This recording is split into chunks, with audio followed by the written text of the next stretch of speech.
particulièrement en personne. Mon nom est Isabelle Hudon, je suis présidente et chef de la direction de BDC, la Banque de développement du Canada, la Banque des entrepreneurs du Canada. Monsieur le Premier ministre, Madame la ministre Ng, dear guests, c'est un grand plaisir pour moi d'être ici en personne pour prendre part à l'annonce de ce jour. J'aimerais commencer en soulignant que les terres sur lesquelles nous sommes rassemblés aujourd'hui font partie du territoire traditionnel non cédé de la nation algonquine Anishinaabe. Let's acknowledge that the land on which we gather today is the traditional territory of the Algonquin Anishinaabe. Nous le savons, les PME sont le moteur de l'économie canadienne. Elles comptent pour 99% de toutes les entreprises canadiennes et génèrent plus de 85% des emplois dans le secteur privé. Pour que le Canada devienne plus innovant, plus compétitif et plus productif, nous devons soutenir les PME et leur donner les outils pour accélérer leur transformation numérique. Et BDC est fier de pouvoir contribuer à l'initiative qui sera annoncée aujourd'hui. As Canada's Bank for Entrepreneurs, over the years at BDC, we have seen firsthand the benefits of digital adoption.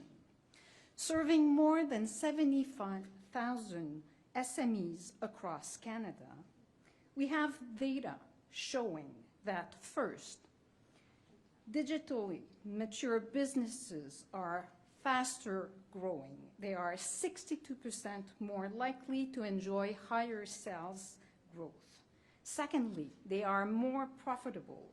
They are 52% more likely to have greater profit growth. And thirdly, they are more competitive. They are 70% more likely to export.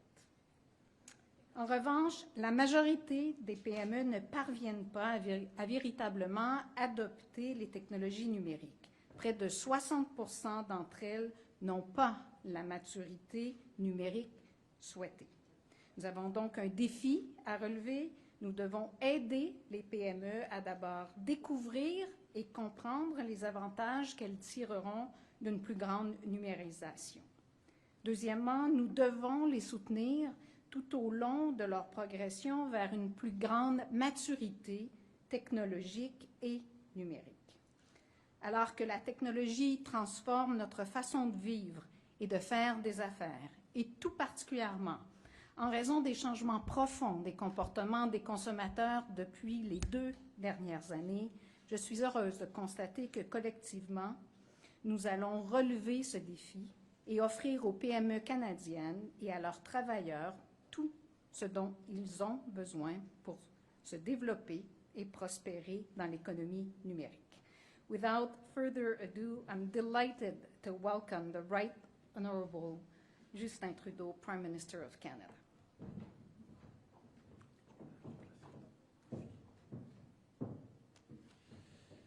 Hello everyone.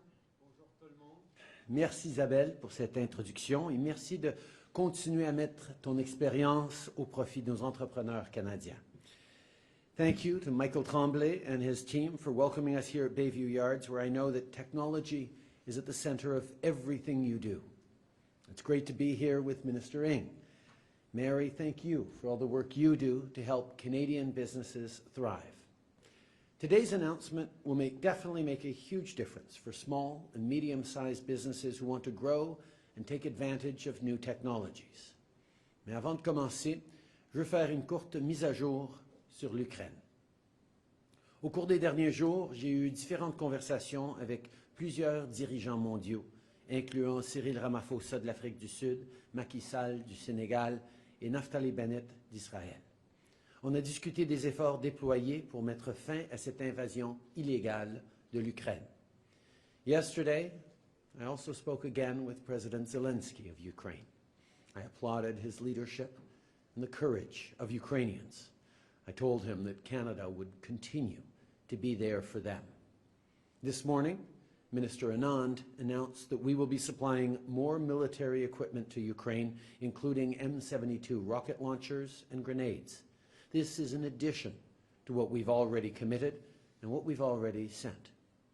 We're also ready to welcome more Ukrainians to Canada. For Ukrainians who want to come to our country temporarily, we'll create a Canada-Ukraine authorization for emergency travel. This will eliminate many of the normal visa requirements, and it will be the fastest and safest way to come to Canada. For Ukrainians with family members who are Canadian citizens or permanent residents, we'll implement a special family reunification sponsorship pathway towards permanent residence. Today, Canada and other close partners are calling to suspend Russia from Interpol. We're supporting this because we believe that international law enforcement cooperation depends on a collective commitment to the Universal Declaration of Human Rights and mutual respect between Interpol members. En plus de nos actions pour soutenir l'Ukraine, on s'assure aussi que la Russie soit tenue responsable de ses actes. C'est pourquoi on impose de nouvelles sanctions sur les dirigeants de 2 compagnies russes du secteur de l'énergie, Rosneft et Gazprom. Ce matin, la vice-première ministre Freeland a aussi annoncé que le Canada sera le premier pays à révoquer le statut de nation la plus favorisée de la Russie et du Bélarus en tant que partenaires commerciaux. Par conséquent, le Canada va imposer des tarifs de 35% aux exportations provenant de ces 2 pays. Ces sanctions ont pour but de mettre encore plus de pression pour que la Russie cesse sa violation de la souveraineté et de l'intégrité territoriale de l'Ukraine. While our government is there to support our partners and allies abroad, we're also continuing our work to support and grow our economy here at home. That's why I'm so happy to be here with you all at Bayview Yards with great news for small businesses. Today, we're joined virtually by Sheena from Nova Scotia, who co-founded her own business called Made with Local. Made with Local is a snack foods company that partners with social enterprises to employ and train Canadians with barriers to the mainstream workforce. Like for many small businesses, the past 2 years hasn't been easy. But despite the challenges, Sheena adapted and made the pivot to digital. Now, with a greater online presence, her company is stronger than ever. Les PME comme celle de Sheena sont au cœur de nos communautés. Pendant la pandémie, notre gouvernement a été là pour les soutenir avec des programmes comme la subvention salariale, le compte d'urgence pour les entreprises et l'aide en cas de confinement. Alors qu'on continue de bâtir une relance économique forte, c'est important de s'assurer que les petites entreprises canadiennes aient les outils nécessaires pour réussir dans un monde de plus en plus numérique. Sheena's company benefited from the digital transformation. Today, we want to help other businesses use technology to grow and expand. That's why we're launching the Canada Digital Adoption Program. This is a $4 billion investment that will accelerate the digital transformation of SMEs through grants and loans that meet their needs. For example, if you're looking to grow your business online, you could get a grant that will help with the costs of an e-commerce platform. If your business requires more advanced technologies, you could get a grant to develop a digital adoption plan. And if you need support to implement your digital transformation, you can also apply for a 0% interest loan up to $100,000 from the BDC. Applications for both loans and grants are now open. Si vous êtes une PME, on lance aujourd'hui le programme canadien d'adoption du numérique pour vous. On veut vous aider à faire croître votre entreprise en ligne et à accélérer votre transformation numérique. Durant les 4 prochaines années, on va soutenir jusqu'à 160 000 PME avec des subventions, des prêts et un réseau de conseillers numériques. Le programme va aussi créer des milliers d'emplois, incluant des emplois pour les jeunes experts en numérique qui sont très habiles avec la technologie. Les petites entreprises sont là pour nos communautés et notre gouvernement va continuer d'être là pour elles. Today's announcement is all about empowering small businesses with digital tools so that they can reach their full potential. It's also about building a strong recovery that brings our entrepreneurs and growing companies along. Small businesses are at the heart of our communities, and when they do well, everybody wins. Merci beaucoup d'être avec nous aujourd'hui. I'm happy to pass it over to Minister Ng. Mary.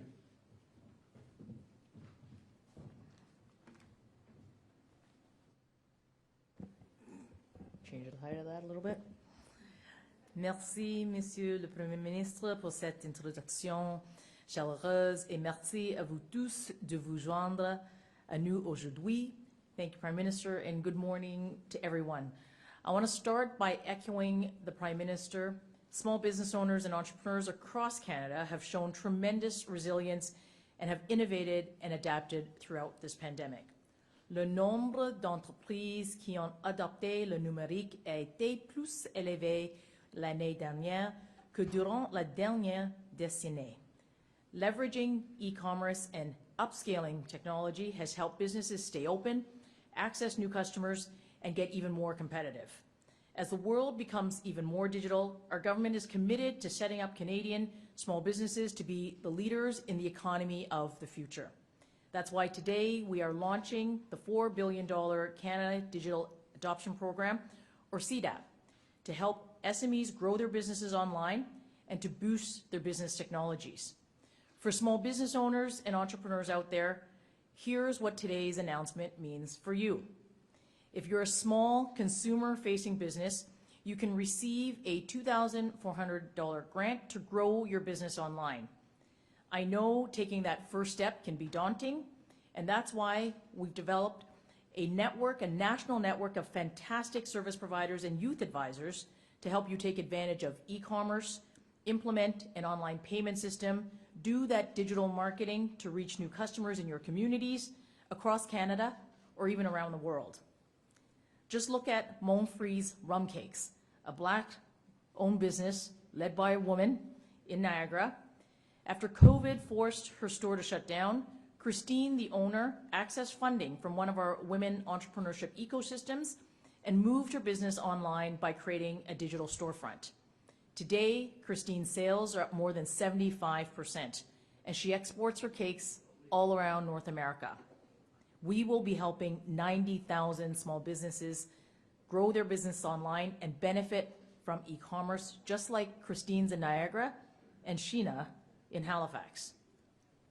The federal government's CDAP program will also help boost your business technology, whether it is incorporating artificial intelligence into your operations, strengthening your cybersecurity, upgrading your customer relations management software, or automating your production.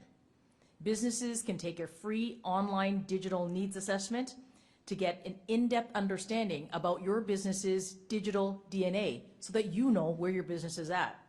Then you can access grants of up to $15,000, and you'll get access to a roster of expert advisors that will help you develop a tailored digital adoption plan for your business.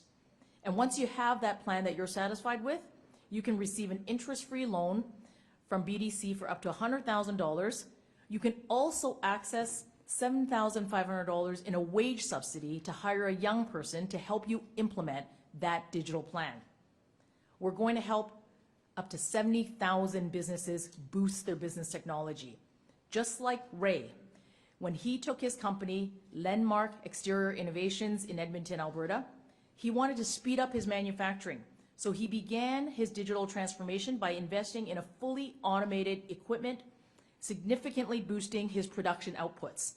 He then adopted a new software to help him better manage inventory, plan production, and adjust his pricing. And as Ray has said, you wouldn't believe how technology can help you step up your game and become more competitive. And for any business that's unsure of what going digital means, I encourage you to use that digital SMS assessment tool that I just talked about so that you can get to know your digital DNA. Get to know the areas where your business could grow by going digital and by boosting your technology. The Canada Digital Adoption Program will support up to 160,000 Canadian SMEs to leverage technology to grow their business, to access new customers here in Canada and in markets around the world. while creating thousands of jobs here through nearly 30,000 placements for young Canadians to help businesses implement these digital transformations. Mais cela aura également un impact beaucoup plus significatif pour notre pays. We are preparing Canada to be the global leader in the economy of the future, and we're bolstering our country's long-term growth and competitiveness. Businesses can apply to the digital adoption program today by visiting that CDAP website, and I look forward to seeing your businesses use this program to scale up, to expand into new markets, and to anchor that success here in Canada by creating jobs. And with that, I'm very pleased to welcome Sheena Russell, the inspiring entrepreneur that the Prime Minister introduced a little earlier, to share her own digital transformation journey. Sheena, over to you. Nice to see you, by the way. Yes, nice to see you too. Thank you so much, Mr. Prime Minister, Minister Ng, and everyone for welcoming me here today. I'm so excited to be part of this announcement. So I'm Sheena Russell. I'm founder of Me With Local, and we're a purpose-led snack foods brand based in Chibuktuk, the ancestral and unceded territory of the Mi'kmaq people. It's a beautiful snowy day here today. So we make two lines of our really simple, nourishing snack foods. We're best known for our real food bars, and we also make a product called granola bar mix, like a DIY make your own bars at home. Our foods are made using the best Canadian-grown ingredients, Canadian-grown and produced ingredients that we can get our hands on, and they're all manufactured in partnership with social enterprise bakeries, providing invaluable work and training opportunities for folks who are living with barriers to the mainstream workforce. As you can imagine, March 2020 was a pretty pivotal time for our business. We lost almost all of our production capacity immediately, and supply chain disruptions were very real. Thankfully, we were able to access the CEBA and support through the wage subsidy program to ensure that our team had the resources we needed to focus on the big picture, how to navigate a pandemic landscape as a small business with deep roots here in the community and a commitment to creating social impact in these unprecedented times and well beyond. By the summer of 2020, we built back up our production capacity and turned our sights to two new strategies, putting a major emphasis on our e-commerce shop with pandemic-friendly offerings, as well as relaunching our granola bar mix. Remember, we were all professional boulangers at some point during the pandemic? Both of these pivots required a digital investment and a laser focus on our digital presence and offerings. Part one was creating a smoother, more user-friendly experience in our online shop.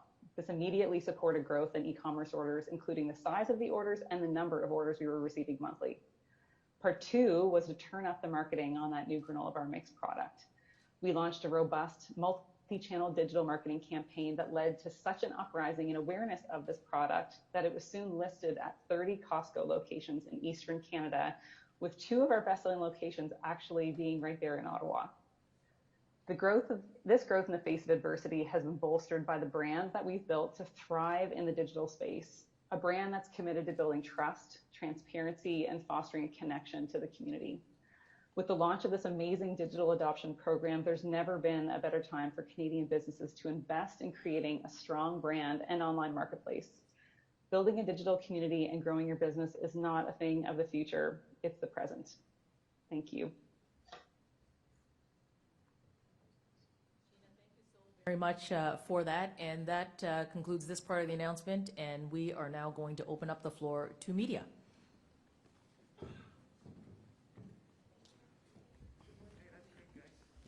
Hello.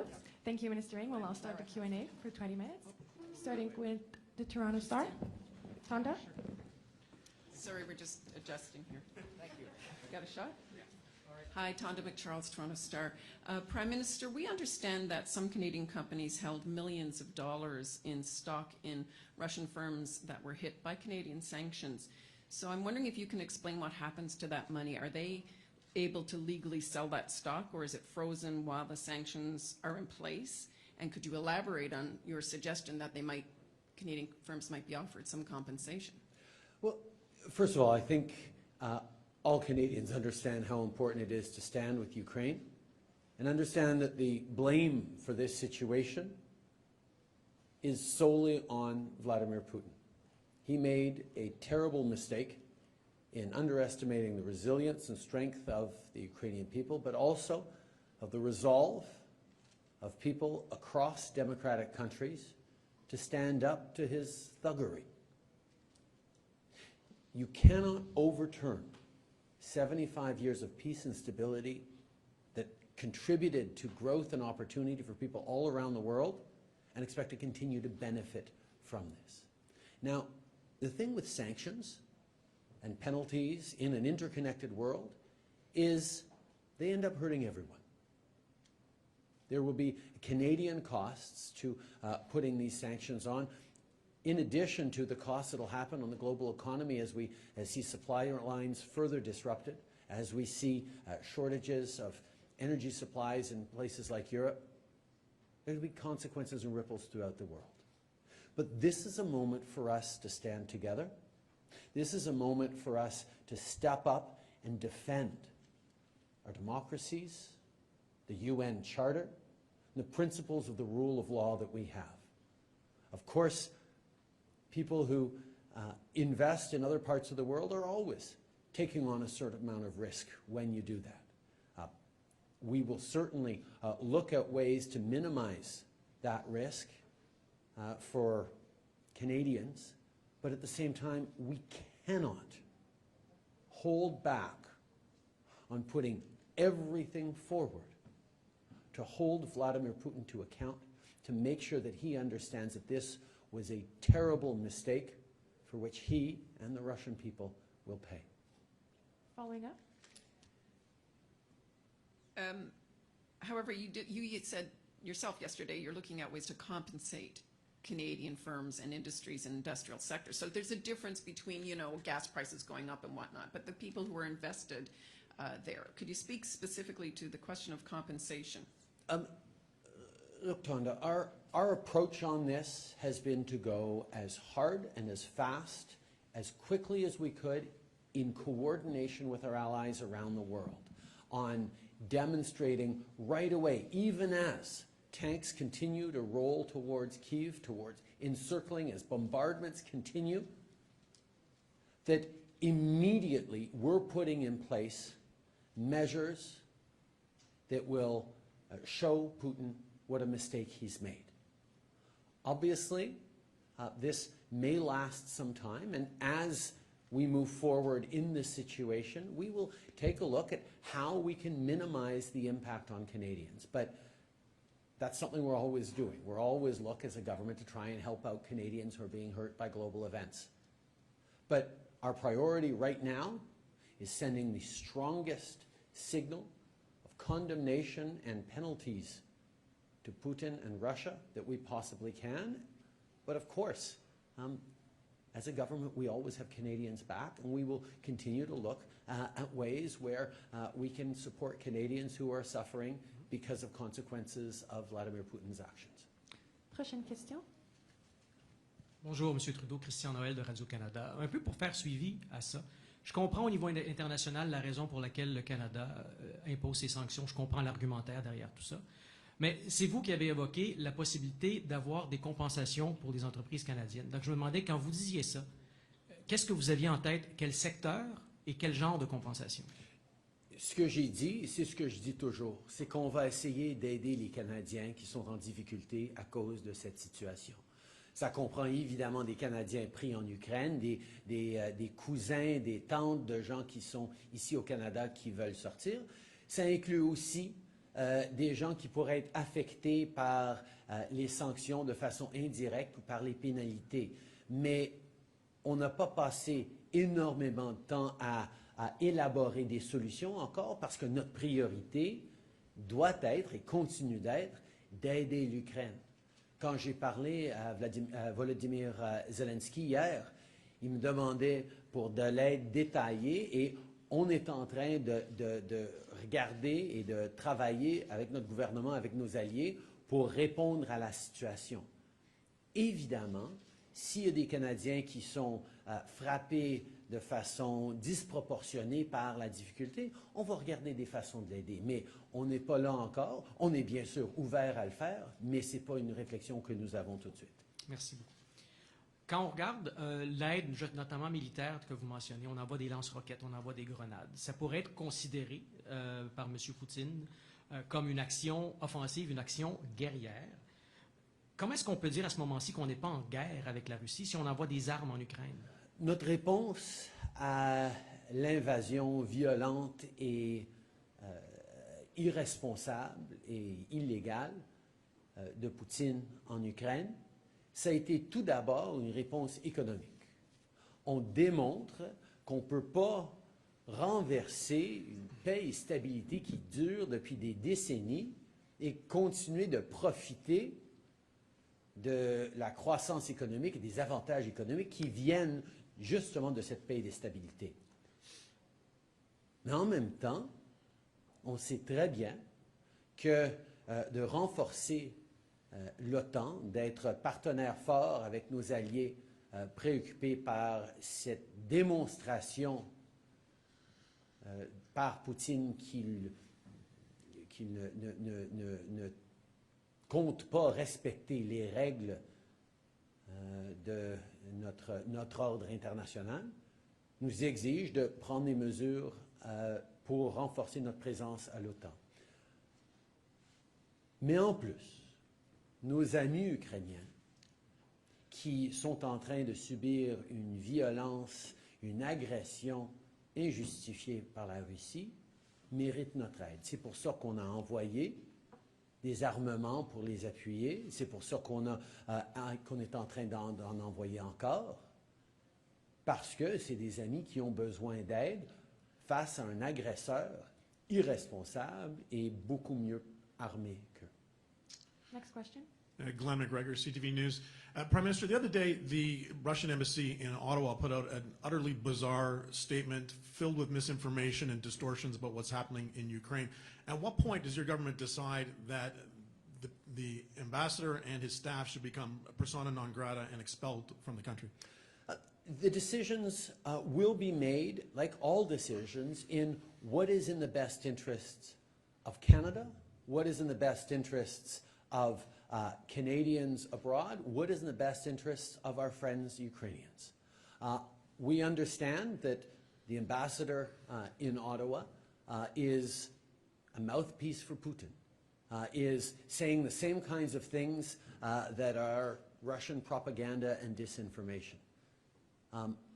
We need to balance that and the impact that he can have against the positive impact that Canadian diplomats in Moscow can have in understanding what's going on with the Russian people, in supporting people on the ground, in helping out Canadians who might find themselves stuck in Russia right now. We're, of course, looking at what our allies are doing, looking at what we need to do to, yes, send the strongest signals, but also be as effective as we can in pushing towards an end to this. Canada played a key role in establishing the G20. Some people think it's even a more effective international forum than the G7. Do you support Russia's continued participation in the G20, or would you like to see them removed, especially given the fairly comparatively mild response from the G20 to this crisis? I think, first of all, Glenn, I disagree with your contention that the G7 is less useful than the G20. The G7 is, and the expulsion of Russia from the G8 to make it once again the G7 after the invasion of Crimea demonstrates that there is value in the world's leading democracies being together to work things out. The G7 has been extremely strong in leading the way on these sanctions, on a global response to this illegal Russian action. At the same time, the G20 is also extremely useful because it includes not just like-minded partners, but all the biggest economies in the world, from China to Brazil, to Russia, to Indonesia, to countries that have different perspectives, some aligned, some not. And it's an important forum to come together to talk about issues of the global economy. I have spoken with a number of G20 leaders, including Cyril Ramaphosa of Africa, where we've talked directly about what we need to reflect on as a G20 in terms of holding Russia to account or demonstrating concerns, while at the same time continuing to engage in a constructive way in the global economy. This is a conversation we will have over many months as we look to the fall for the G20 meetings. There are no hard and fast decisions yet, but certainly it's a reflection we need to have. Next question. Murad Hamadi, The Logic. Prime Minister, 4 years ago in this very room, two of your ministers announced a program called Innovative Solutions Canada, which is also designed to help small businesses grow. That program was supposed to spend $113 million annually. In its first 4 years, it didn't come close to that sum combined. So if you can't implement the small business growth programs your government has already announced, what reason do small businesses have to believe they'll ever see the money you're announcing today?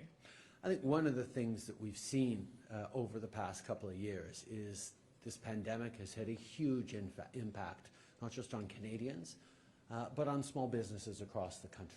And people have been turning towards being more digital, having a stronger online presence. Many small businesses I spoke to had always thought they would do it at one point. The pandemic accelerated the moment in which they chose to step up on a digital presence. And as we come through this pandemic and begin to see a return to something more resembling normal, many businesses like Sheena's are looking to further intensify their digital presence to be more successful.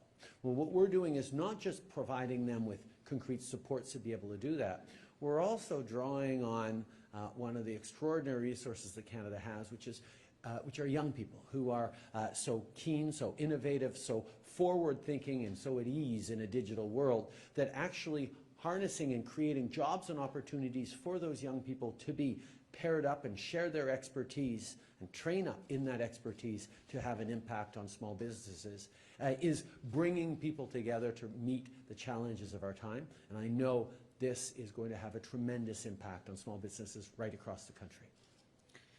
Prime Minister, on September 28th of last year, you said your government would announce a decision on, quote, telecommunications and Huawei in the coming weeks, end quote.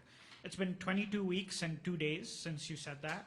Are you going to ban telecoms from using Huawei equipment in their 5G networks? And if you won't give me a yes or no today, will you at least give me a ballpark month when you'll tell us?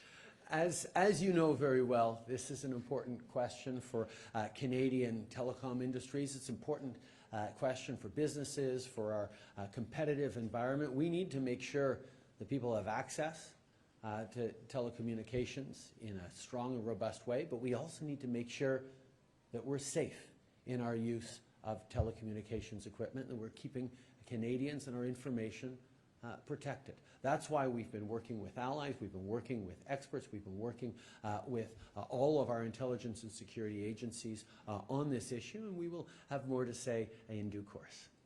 Prochaine question.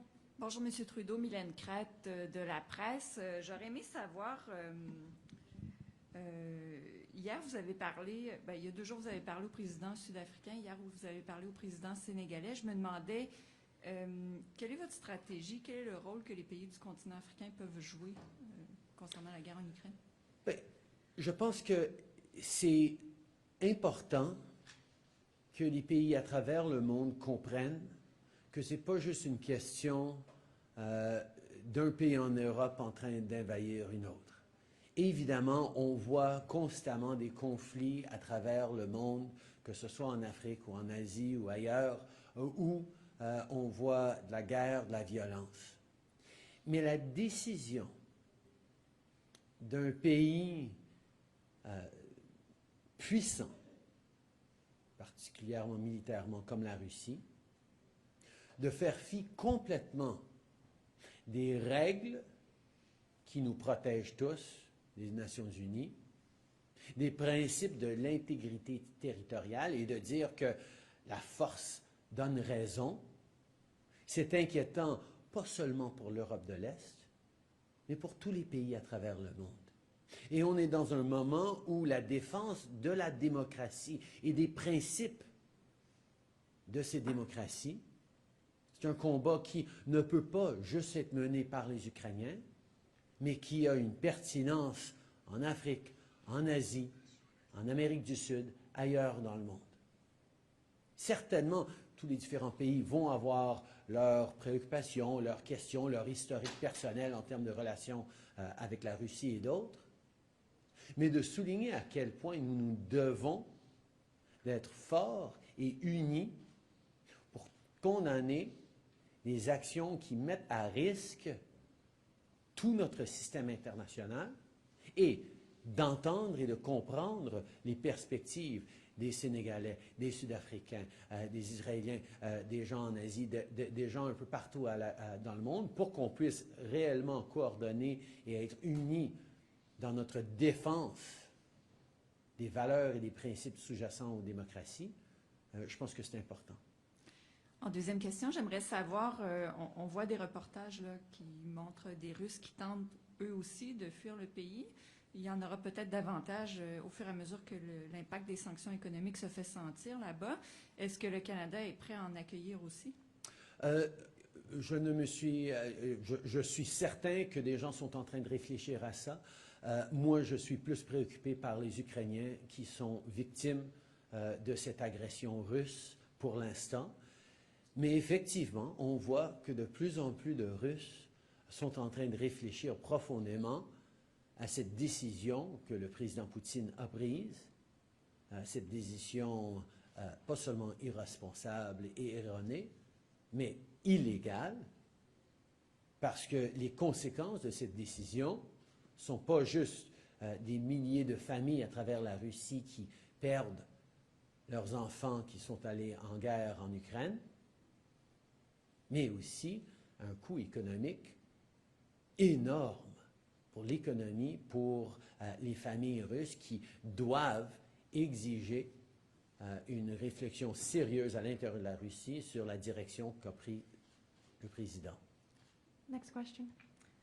The announcement, Erica Ibrahim, the Canadian Press. The announcement from Immigration Minister Sean Fraser today is quite a departure from how Canada has responded to previous refugee crises. Do you anticipate this being a permanent change to how we respond? Actually, the response that we put forward today was built on our experience with the refugee crisis in Syria. When, in 2015, we accelerated processes for people to come to Canada quickly, we created new processes that we are drawing on in this particular situation. But we also know that situations are very different from one conflict or one challenge to another. The Syrian refugee conflict featured people coming from displaced persons camps in Jordan, in Lebanon, and in Turkey. So they weren't in Syria. They've been established for many years in these displaced persons camps, and we brought people over using measures that were tailored for that situation. In Afghanistan last summer, the challenge was actually getting people out of the country to safe third countries so we could process them and get them to come in Canada. We've now accepted around 8,000. We are very much on track to getting to the 40,000 over the coming years. But it took a separate set of measures.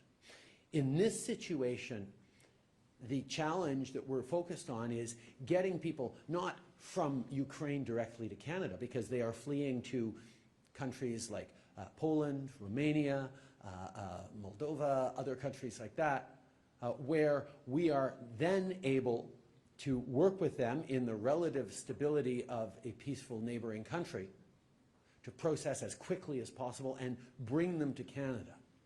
And that's where this measure that will take 2 weeks to be able to get them emergency travel authorization, that will not just allow them to come quickly to Canada, but to study, to work, to rebuild their lives to a certain extent, either while they wait to return home to Ukraine or to start a new life in Canada. Every situation is different, but every new situation, we are guided by the same values, the same principles, but adjust to what the needs are on the ground. Thank you. And my follow is about Canadians going to fight in Ukraine. Minister Anand this morning suggested the legality of fighting for Ukraine was still, quote, indeterminate. Does the Canadian government support such individuals, and is it sending the wrong message by not warning warning them about potential legal questions? We have been very clear for many, many weeks now. Canadians, we encouraged all Canadians to leave Ukraine. We were very worried about the Russian positioning, and when war broke out, our efforts are very much on getting Canadians out to safety. Canadians can make choices about what they choose to do, about what they choose to do to support Ukraine. All Canadians want to support Ukraine. There's many different ways of doing it. I'm not a lawyer, so I won't weigh in on the legality of that. I will simply say that the best way we can help Ukraine is by making sure we are unequivocal in our condemnation of Vladimir Putin, that we are sharing with our larger networks and with the world the truth of what is happening in Ukraine against Russian disinformation and misinformation, and that we, as we always do, open our hearts, our wallets, and our homes to welcome people fleeing for safety. We'll take one last question. David Aiken, one last question, a follow-up, I hope. David Aiken from Global News. The other day, Minister Freeland mentioned or suggested that Canadians should prepare for, quote, collateral damage. Some of the sanctions we're imposing may hurt Canadian businesses. I wonder if you can maybe talk about that, if the Incident Response Group has been talking about defense. What might we expect the Russians to do to Canadian firms and Canadian companies? We know that Russia has sophisticated cyber attack capacities, not just misinformation, disinformation, but attacks on infrastructure, on systems, on individuals and companies that can be very disruptive. Fortunately, over the past years, the investments we've made in CSE, in Canada's communications security establishment, that has been extraordinary and world-class in its cyber capabilities, is part of how we defend against Russian cyber attacks or foreign cyber attacks in general. There's lots to do. We need to remain vigilant, but I encourage any businesses or institutions that are worried about that, don't feel that they're perhaps up to where they want to be in terms of defending against such attacks, to reach out to the CSE, because we have experts there to help protect all Canadians against this. Following up. And just quick domestic politics question. Of course, in 2020, your government did not table a budget in the entire year. Will you commit at this point to tabling a budget this spring? And maybe even more precise, will you table it in this fiscal year, which means by the end of this month? We absolutely will be tabling a budget this year in terms of timing and in terms of what's in it. We will announce all that when the time comes. Merci beaucoup. C'est ce qui m'a fait la conférence de presse aujourd'hui. Merci tout le monde.